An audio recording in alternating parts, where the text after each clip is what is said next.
Вот такая картина происходит на Волге. Температура воды 1,2 градуса. Вот вход в Парашку. Здесь еще такое количество льда.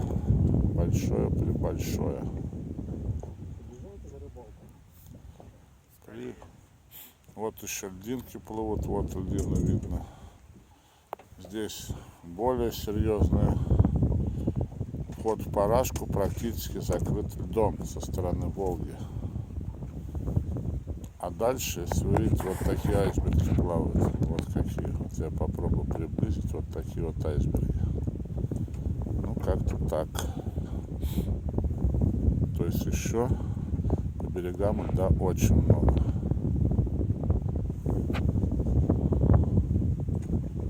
Короткий фильм. Спасибо.